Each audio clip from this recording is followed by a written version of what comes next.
कहानी की शुरुआत में हमें समंदर के किनारे एक लड़की को दिखाया जाता है जिसका नाम जेनिफर है। सब उसे प्यार से जेन कहते हैं। जेन अपने दोस्तों के साथ बोट पर थी, पर इनकी बोट तूफान में फंसकर समंदर में डूब गई, जिस वजह से वो बहकर इस किनारे तक पहुंच गई। पर उसे कुछ नहीं पता कि इस वक्त वो कहां पर है। तभी वो देखती है कि उसका एक साथी समंदर के किनारे पर है। वो उसे खींचकर पानी से बाहर लाती है। वो बहुत बुरी तरह से जख्मी होता है। जैन उसके जख्म को देखकर जंगल के अंदर उसके लिए पानी लेने जाती है। वहाँ पर उसे एक नारियल मिलता है, लेकिन नारियल को काटकर उसे पानी निकालने के लिए उसके पास चाकू नहीं है, इसीलिए वो उसे पत्थर से तोड़ने की कोशिश करती है। और जब वो वापस अपने साथी के पास आती है तो वो देखती है कि उसकी मौत हो चुकी होती है, जिसे वो पूरी तरह से टूट जाती है। पर अब तक उसे ये समझ आ चुका है कि ये आइलैंड पूरी तरह से वीराना है। उसके अलावा इस आइलैंड पर कोई नहीं है। अब एक बार फिर से वो जंगल के अंदर जाती है, जहाँ पर पेड़ पर एक टंगा हुआ उसे बैग दिखता है। वो जोर जोर से आवाजें लगाती है, लेकिन उसे समझ में आ जाता है कि यहाँ पर कोई भी नहीं है। बैग के अलावा यहाँ पर कुछ और भी सामान होता है, जिसमें उसे मेडिसिन भी मिलती है। और जब वो उसमें डेट देखती है तो ये साल 1994 की होती है। वो समझ जाती है कि आज से यहाँ पर कई साल पहले कोई ना कोई आया होगा, जो शायद यहाँ से कभी वापस नहीं गया। अब वो जंगल को और भी सर्च करना शुरू कर देती है। वहाँ पर उसे गिरा हुआ पेड़ दिखता है, जो बहुत ही मजबूत होता है, जो शायद कई सालों पहले यहाँ पर गिरा था।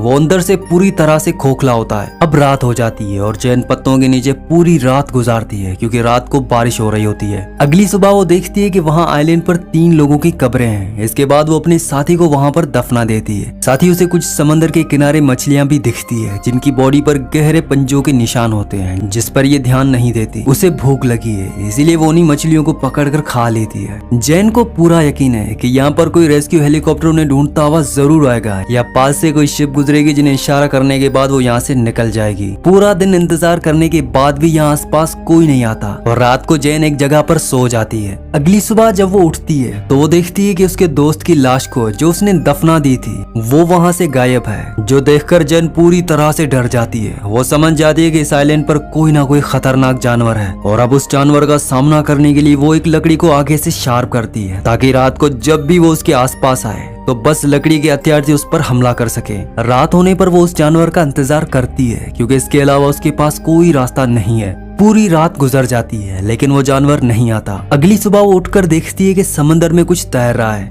जैन तैरते हुए उस चीज के पास जाती है, जो कि एक सूटकेस होता है। और जब वो उस सूटकेस को लेकर वापस आ रही होती है, तभी उसकी नजर समंदर के तल पर पड़ती है, जहाँ पर बहुत बड़ा गड्ढा होता है। पर जैन उस गड्ढे पर ज्यादा ध्यान नहीं देती। जब वो सूटकेस खोलती है तो उसके अंदर जूते, कपड़े और कुछ तस्वीरें होती है। वो कपड़े और जूते पहन लेती है। अब रात होने पर वो आग जलाकर बैठ जाती है। उसके दिल में डर है कि कहीं वो जानवर उस पर हमला ना कर दे। तभी उसे हेलीकॉप्टर की आवाज आती है। वो भागकर बाहर जाती है और फ्लेयर गन चलाती है। पर जैन की किस्मत अच्छी नहीं होती। हेलीकॉप्टर का जो पायलट होता है वो रोशनी को देख नहीं पाता और वहाँ से चला जाता है। फ्लेयर गन की रोशनी में उसे समंदर में एक बहुत बड़ा साया दिखता है। वो समझ जाती है कि ये वही जानवर है जो उसके दोस्त की बॉडी को निकाल कर ले गया, और अब वो उसे भी मार देगा। वो भागकर जंगल के अंदर चली जाती है और एक जगह चुपचाप बैठ जाती है। वो मॉन्स्टर कई बार उसके आसपास से गुजरता है, लेकिन वो पूरी तरह से चुप होती है, इसीलिए उसे मॉन्स्टर नहीं देख पाता और पानी में वापस चला जाता है।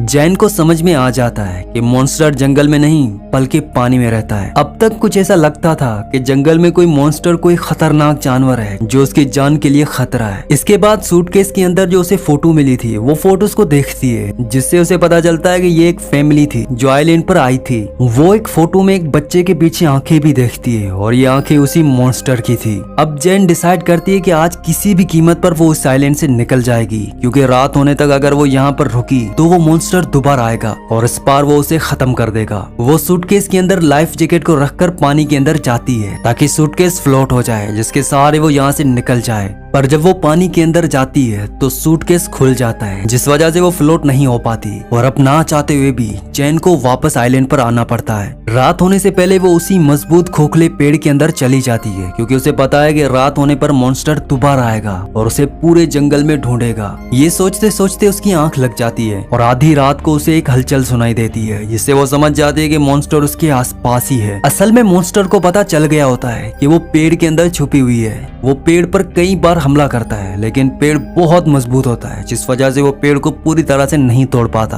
और वापस समंदर में चला जाता है। अगली सुबह जब वो बाहर आती है तो वो देखती है कि उस मॉन्स्टर ने पेड़ को बहुत नुकसान पहुंचाया है। दरअसल अब तक उसे पता चल चुका होता है कि मॉन्स्टर सिर्फ रात को आता है, वो दिन में कभी पानी से बाहर नहीं आता। और अब जेन के दिमाग में एक आइडिया आता है, वो समंदर से एक बहुत बड़ी मछली पकड़ती है, जिसे वो पेड़ पर लटका देती है ताकि रात को जब मॉन्स्टर आए तो मछली को लेकर यहाँ से चला जाए। और रात होने पर ऐसा ही होता है, वो छुप कर देखती रहती है और तभी वहाँ पर मॉन्स्टर आता है जो मछली को लेकर यहाँ से चला जाता है। जेन पहली बार उस मॉन्स्टर को साफ साफ देख पाती है, जो कि बहुत ही खतरनाक होता है। और अब जब वो मॉन्स्टर जा रहा होता है तभी हेलीकॉप्टर की आवाज आती है, पर जेन चाह कर भी बाहर नहीं निकल सकती, क्योंकि अगर वो बाहर आई तो मॉन्स्टर उसे मार देगा और इस तरह से उसे छुप कर ही रहना पड़ता है। अगली सुबह जेन अपने लिए रात को सोने के लिए पेड़ के ऊपर बिस्तर लगाने का इंतजाम करती है, क्योंकि उसने मॉन्स्टर की हाइट को देख लिया था। वो अपने लिए ऊपर बिस्तर लगा देती है। आज उसे यहाँ पर पूरे 7 दिन और 7 रातें हो चुकी हैं। ये उसकी 8वीं रात होती है और जब वो रात को सो रही होती है तभी समंदर से निकलकर एक बार फिर से मॉन्स्टर आ जाता है, जो जेन के ऊपर हमला कर देता है। वो ऊपर से नीचे गिर जाती है और समंदर की तरफ भागती है, लेकिन वो मॉन्स्टर उसका पीछा करते हुए उसके सामने आ जाता है। जेन ने जो लकड़ी का भाला बनाया था,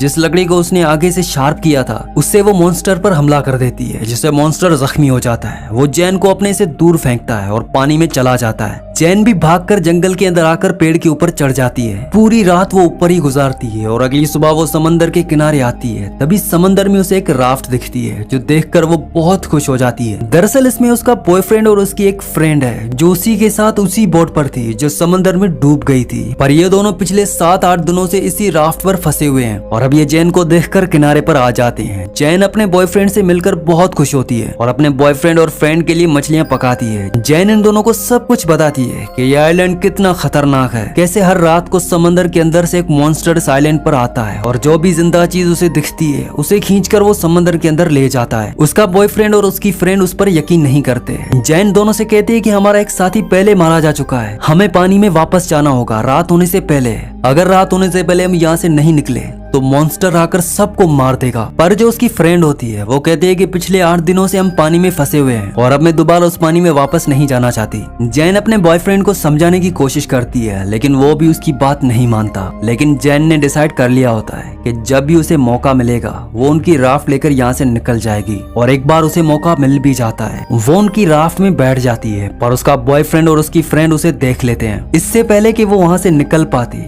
तब तक ये दोनों के दोनों उसे पकड़ लेते हैं। जैन पूरी तरह से बेकाबू होती है, इसीलिए उसकी फ्रेंड उस पर हमला करती है, जिससे वो बेहोश हो जाती है। और जब उसे होश आता है तो वो देखती है कि उसके हाथ और पैर बंधे हुए हैं। वो कहती है कि मेरे हाथ पैर खोल दो, रात हो चुकी है, वो मॉन्स्टर किसी भी वक्त यहाँ पर आ सकता है। उसका बॉयफ्रेंड बोलता है कि मैंने पूरे जंगल में देखा है, यहाँ पर किसी का कोई निशान नहीं है, ना ही यहाँ पर कोई मॉन्स्टर या जानवर है। वो कहती है कि वो मॉन्स्टर जंगल से नहीं बल्कि पानी से आता है। जैन की बातों से उसकी दोस्त परेशान होकर समंदर के किनारे चली जाती है। जैन का बॉयफ्रेंड उसके पास ही होता है और कहता है कि तुमने हमें धोखा दिया। और तभी उसे अपनी फ्रेंड की चीखने की आवाज सुनाई देती है। वो जलती हुई लकड़ी लेकर समंदर के किनारे जाता है, जहाँ पर सच में उसके सामने मॉन्स्टर होता है, जो उसे उठाकर कहीं दूर फेंक देता है। वहीं जैन अपने आप को आजाद करके अपने दोस्त को बचाने के लिए समंदर के किनारे भागती है, पर अब बहुत देर हो चुकी है। मॉन्स्टर ने उसकी फ्रेंड को मार दिया होता है। इसके बाद वो मॉन्स्टर उसके बॉयफ्रेंड पर भी हमला करता है, पर जैन अपने बॉयफ्रेंड को लेकर जंगल के अंदर आ जाती है, जहाँ ये पेड़ के ऊपर पूरी रात गुजारते हैं। जैन का बॉयफ्रेंड अब बहुत बुरी तरह से डर चुका है। उसे समझ में आ चुका है कि जैन ने जो कुछ भी कहा था वो सब कुछ सच था और अब वो भी इस आइलैंड से निकलना चाहता है। इसीलिए खाने के लिए वो बहुत सारी मछलियां जमा करते हैं, जिसके बाद ये खाने का और पीने का सारा सामान राफ्ट के अंदर रखते हैं और रात होने से पहले यहाँ से निकल जाते हैं। लेकिन आज पहली बार समंदर के नीचे से वो मॉन्स्टर उनकी राफ्ट के ऊपर हमला करता है और जैन को पकड़कर समंदर की गहराइयों में उसे बहुत बड़े होल के अंदर ले जाना शुरू कर देता है, जिसमें हर चीज समा जाती है। जैन के पास यहाँ पर एक छोटा सा चाकू भी होता है, जो उसने उसके बॉयफ्रेंड के सामान से लिया था। वो चाकू से उस मॉन्स्टर पर हमला करती है, जिससे वो जख्मी हो जाता है। और अब जैन का बॉयफ्रेंड भी लकड़ी का भाला लेकर नीचे आ जाता है। वो उस भाले से उस पर हमला करता है। मॉन्स्टर उसे पकड़कर होल के अंदर ले जाता है और इस तरह तरह से जैन अपने बॉयफ्रेंड को खो देती है, पर जैन किसी तरह से बचकर आइलैंड पर वापस आ जाती है। अपने बॉयफ्रेंड की मौत से वो पूरी तरह से टूट चुकी है। उसने अपने सभी दोस्तों को, बॉयफ्रेंड को, सबको खो दिया। उसके पास एक डायरी होती है जिसमें वो उस मॉन्स्टर के बारे में सब कुछ लिखती है, ताकि कभी कोई यहाँ पर आए तो उसे पहले से पता हो कि रात होने पर यहाँ क्या होता है। इसके बाद जैन बहुत सारी सूखी लकड़ियां और पत्तियों से एक बहुत बड़ा सर्कल बनाती है। वो एक लकड़ी से एक बार फिर से अपने लिए हथियार बनाती है, ताकि रात होने पर जब मॉन्स्टर आए तो वो उसका सामना करें। और अब रात हो जाती है। वो मॉन्स्टर एक बार फिर से समंदर से बाहर निकलता है। वो बहुत गुस्से में होता है क्योंकि जैन ने उसे कई बार जख्मी किया है, और अब वो मॉन्स्टर उस सर्कल के अंदर आ जाता है जिसे उसने लकड़ी और सूखी पत्तियों से बनाया है। यहाँ पर वो आग लगा देती है और मॉन्स्टर उसके अंदर फंस जाता है, जिसके बाद वो चाकू से और लकड़ी के बाले से कई बार उस मॉन्स्टर के ऊपर हमला करती है। वो मॉन्स्टर भी उसके ऊपर हमला करता है। ये दोनों के दोनों पूरी तरह से जख्मी हो जाते हैं और अब उसे वो मॉन्स्टर मारने वाला होता है। तभी वो अपनी लकड़ी के बाले से उसके दिल पर हमला कर देती है, जिसे वो मॉन्स्टर मारा जाता है और उस तरह से मॉन्स्टर की मौत हो जाती है। वो मॉन्स्टर के सर को अपने पास रख लेती है ताकि वो सबको यकीन दिलवा सके कि यहाँ पर एक ऐसा मॉन्स्टर था जिसका उसने शिकार किया है। और अब वो उस मॉन्स्टर का सर लेकर उस राफ्ट की तरफ जाती है, मतलब कि वो उस राफ्ट के जरिए से इस आइलैंड से निकलने वाली है। वहीं हमें आइलैंड को दिखाया जाता है जो पूरी तरह से जल रहा होता है। हो सकता है कि आइलैंड की आग को देखकर कोई ना कोई यहाँ पर आ जाए और जैन को, जो कि आसपास ही राफ्ट में होगी, उसे बचा ले।